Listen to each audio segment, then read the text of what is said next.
करने की, घबराने की, डरने की आवश्यकता नहीं है। इसलिए मेरा ये सबमिशन है, आराम से बैठ जाओ, थोड़ी देर में ये अपनी कार्रवाई पूरी कर लेते हैं। उसके बाद में, इनके जाने के बाद में अपन सब लोग बैठेंगे, आपसे मैं बात करूंगा, लेकिन कृपया शांति बनाए रखें।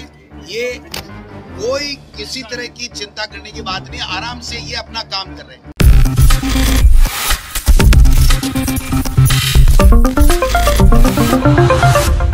नेक्स्ट 9 न्यूज़ में आपका बहुत बहुत स्वागत है। मैं हूं आपके साथ अबरारुल हक रहमानी। दर्शकों, लगातार ईडी सीबीआई का जो कार्रवाई का मामला है वो आए दिन बढ़ता ही चला जा रहा है, और जो चीज़ आपने राजस्थान में देखी थी, दरअसल उसको लेकर के आज चर्चा करेंगे। कांग्रेस अध्यक्ष गोविंद सिंह डोटासरा के घर पर छापेमारी होती है, और इस छापेमारी के बाद जिस ढंग से राजनीतिक गलियारों में अब इस बात की चर्चा होने लगी, क्या उनसे अध्यक्ष पद छीना जा सकता है, क्या ये स्थिति बनती नजर आ सकती है, और अगर ऐसा होता है तो फिर कांग्रेस पार्टी कैसे चुनाव जीतती नजर आएगी। लेकिन इससे पहले कि हम आगे बढ़ें, दर्शकों आपको एक और वो बयान सुना देते हैं जो गोविंद सिंह डोटासरा ने उस समय अपने घर पर हुई उस छापेमारी के बाद।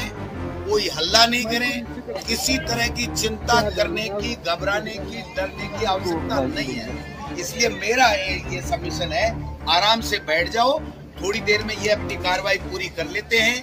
उसके बाद भी, इनके जाने के बाद में अपन सब लोग बैठेंगे, आपसे मैं बात करूंगा, लेकिन कृपया शांति बनाए रखें। ये कोई किसी तरह की चिंता करने की बात नहीं, आराम से ये अपना काम कर रहे हैं। सीएम साहब ने प्रेस वार्ता सुनिए, मुझे 1% भी किसी तरह की कोई तकलीफ नहीं है, न मेरे परिवार में। सुनो, लेकिन अपने को अनुशासन का परिचय देना है।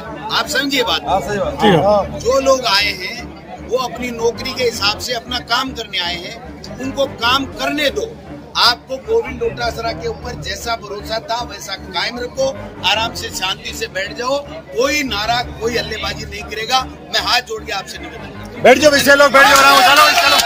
तो आपने सुना दर्शकों, क्या गोविंद सिंह डोटासरा को हटाने के बाद कांग्रेस पार्टी किस नए चेहरे के साथ जा सकती है? क्या कोई विकल्प इस समय नजर आता है, और क्या इन विकल्पों के बाद साफ तौर पर यह कहा जा सकता है कि कांग्रेस पार्टी चुनाव में जीत दर्ज करती नजर आएगी? इस खास रिपोर्ट में इतना ही। जुड़े रहें बड़ी खबरों के लिए नेक्स्ट 9 न्यूज़ के साथ।